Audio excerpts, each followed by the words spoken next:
On the previous card, the Lovers, we saw suggestions of life being born from the spiritual world down into the physical.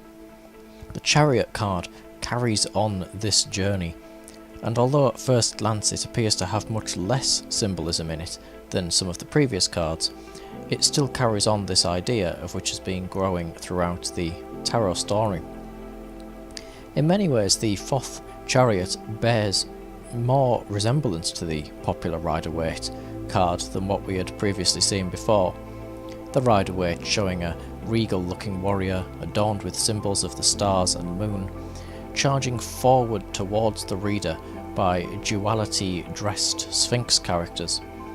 In the centre of the chariot is what may or may not be another Orphic egg, suggesting that this journey is one of being born into a physical body, the sun behind him representing, of course, that essence of life.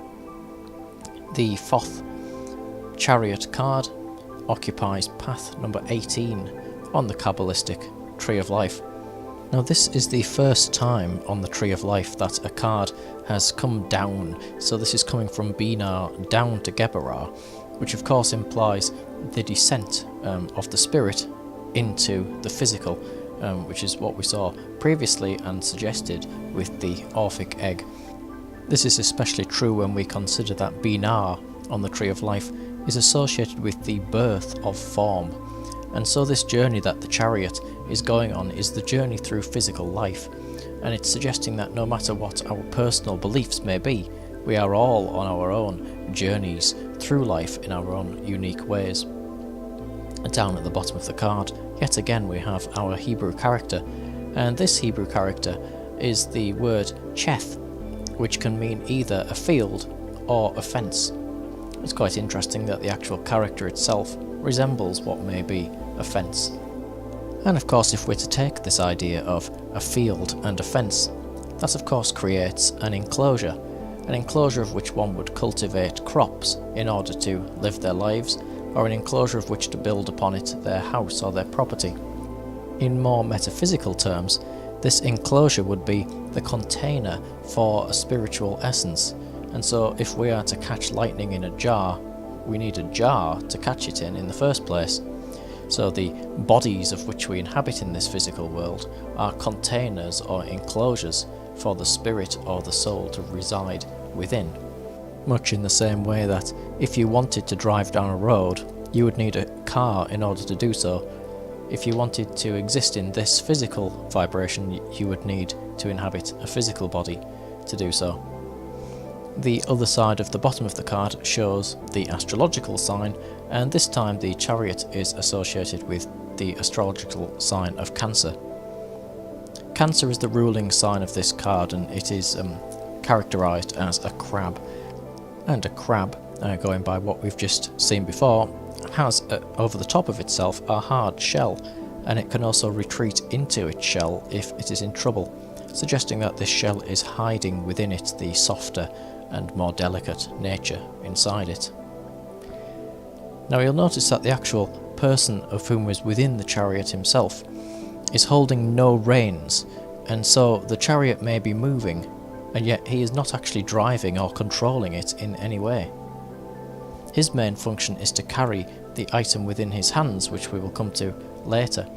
He is not actually controlling the destiny of this chariot in any way, and so on the previous card, which was associated with Gemini, implying a choice, the choice has now been made and the road must be travelled down. The charioteer has upon his head a crab on his helmet, which is of course yet another symbol of the ruling planetary force of this card, which is Cancer.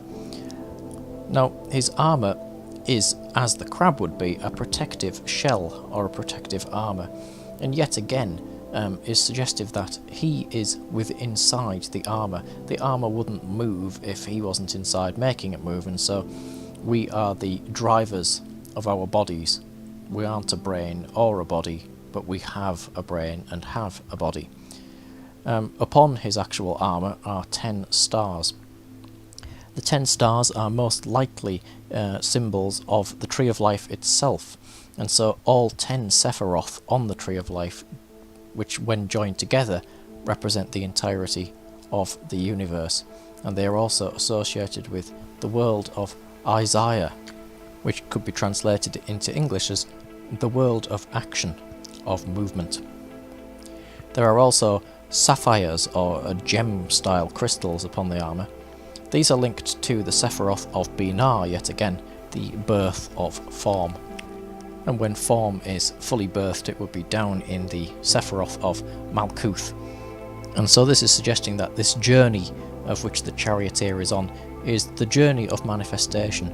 He's setting out into the world to manifest his will, to manifest the life of which he has chosen on that path of which he has decided to go down. The helmet on the armour of which he is wearing is closed, so we cannot actually see his face. Now, in the Book of Thoth, Aleister Crowley gives a rather sinister sounding explanation of this, of where he states, "No man may look upon his face and live." This isn't quite as sinister as what it first appears. In spiritual terms, this merely means that if we were to glimpse at his true identity, the observer of which is driving this body, the consciousness, if we were to understand the true nature of that consciousness, then our perspective of the world would change completely.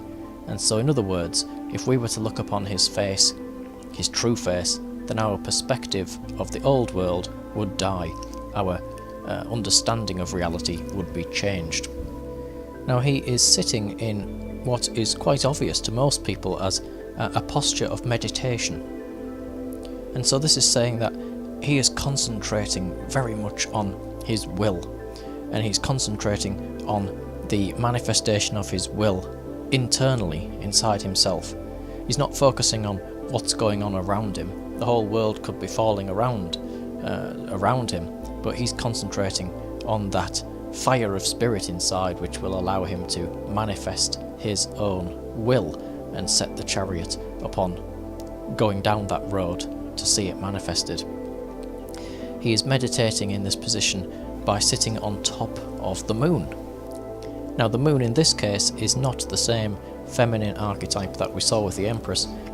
Here it is thought to represent the subconscious mind, and so by sitting on top of the moon, he's saying that he is taking control over his subconscious mind. He is taking mastery over it with his meditation. Now, the chariot itself has red-coloured wheels. A red circle on the Tree of Life is, of course, Geberah. Geberah is ruled by the planet Mars, and Mars is an astrological planet which is very much concerned with that world of action, the world of movement, of will, which is, of course, exactly what the movement of the wheels would symbolise on the actual card. This is similar to the fact that he is wearing a red cloak as well, suggesting that he has within him a passionate intention. There is a difference between merely wanting something to happen and actually setting an intention for it to happen. And here he is setting forth with his will and putting action into it, so he is actually making definite steps to manifest his will. There is also a white cloak to go along with the red cloak, and the white cloak represents that this will at its highest form is a pure will. It's comprised out of white light of Kether, and so it's going back to do as thou wilt shall be the whole of the law, and the bit that everybody misses off, which is love is the law, love under will. And so he is seen here, you could say in Thelemic terms, to be performing his true will, because his true will always be comprised out of that light and that love. Around the chariot you can see he's passing through what appears to be 4 pillars. These 4 pillars, unlike Jachin and Boaz before, which were merely 2, here represent the Tetragrammaton, and so they're representing all 4 parts of the name of the Tetragrammaton, which represents the universe itself, the macrocosm and microcosm once again. And so he's passing through a liminal state, the linking of the spiritual with the physical. This is the line between waking and sleeping that we've seen so many times upon the channel and within this actual tarot deck. So the fact that he's actually passing through them on the picture on the card represents that he is crossing a veil from that spiritual into that physical. So he is himself manifestation. He is that force of manifestation that you are seeing crossing from Geberard down into Binar and onwards into the physical world.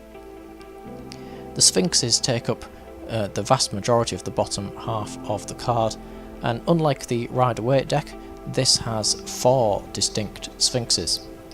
And yet if we are to look at these Sphinxes, they are not merely Sphinxes, but are a bull, a lion, a man, and an eagle. And so the lion is the element of fire and Leo, the eagle is water and Scorpio, the man is air and Aquarius, and the bull is earth and Taurus. And so these Sphinxes are the physical world. They are the fixed elements of this physical vibration of which we are actually in. You could call them cardinal signs. So they are elements of manifestation. These are the things of which make up this physical world, of which is where he is coming to. He is facing the direction of the physical world. In his hands he holds the most esoteric symbol on this card. What he is actually holding is the Holy Grail, and so within his hands is one of the most potent symbols of life and of mystery. Within inside the Holy Grail is an amethyst, the stone which can be associated with the planet of Jupiter, or in other words, all of these great things of the physical world, such as healing and prosperity, good fortune, miracles, and whatever else wonderful things you can think of. The Holy Grail, of course, in popular culture, was used by Jesus at the Last Supper, and is a symbol of which represents the taking in to one's body of the mysteries of the universe, as seen symbolically in the taking of a Eucharist. Now it's worth noting that Aleister Crowley identified the Holy Grail with a type of sexual alchemy. So in other words, he is suggesting that the Holy Grail symbolises the mysteries of life itself and the mysteries of where we actually come from. Now this grail that the charioteer is holding contains 4 handles, or 4 spiral looking designs around the side of it, and these are symbolic of the 4th Sephiroth on the Tree of Life, which is yet again Chesed. On a similar note, the 6 rays of light which appear to be radiating from the centre of the Grail represent the 6th Sephiroth, which is Tifereth. The actual red centre of the Grail itself, as well as representing that holy blood of which was said to be within the Grail, also represents the sun. Now what's quite fascinating here is that in astrology the sun enters the sign of Cancer, which is associated with the Chariot, on what is around the time of the summer solstice, which is the time where the sun is at its most powerful and at its highest in the sky. So if we then take that metaphor and go to the highest point upon the tarot card of the Chariot, we can see written on the top of this banner the word abracadabra. Now in Thelema the true word of abracadabra would be abrahadabra. Now this is interesting because the Hebrew word cheth, which was associated with the card, in gematria has a value of 418. This is the same numerical value to the word abrahadabra. If we also break down the word itself, we can find that it's comprised out of 5 vowels and 6 consonants. If we are to then take this to create stars, we would have a 5-pointed star, otherwise known as a pentagram, which represents man, of course, the microcosm. And the 6 can be drawn into the 6-pointed star or the hexagram, which would represent God, or the universe, the macrocosm. Put them all together and come out with the magic word of abrahadabra, and we have yet again the aim of Hermeticism itself forming itself on the very top of the card. And so to finish, let's look yet again at Aleister Crowley saying that if we are to look upon the face of the charioteer, that we would not live, is to suggest that if we are to draw this card, that we may need a hard shell throughout our journey in life there may be struggles and uphill battles to face, and yet once we have glimpsed at the true nature of these things and glimpsed at the mysteries of existence, we're going to set a road, an intention to go upon. We're going to work through those troubles and those battles, and we're going to charge forth along that road with set intention. And of course, once these things have begun, things will begin to link up to create the manifestation. And so once we have glimpsed at our intention and set ourselves upon it, the old world will die, and we will charge through that veil towards the new one.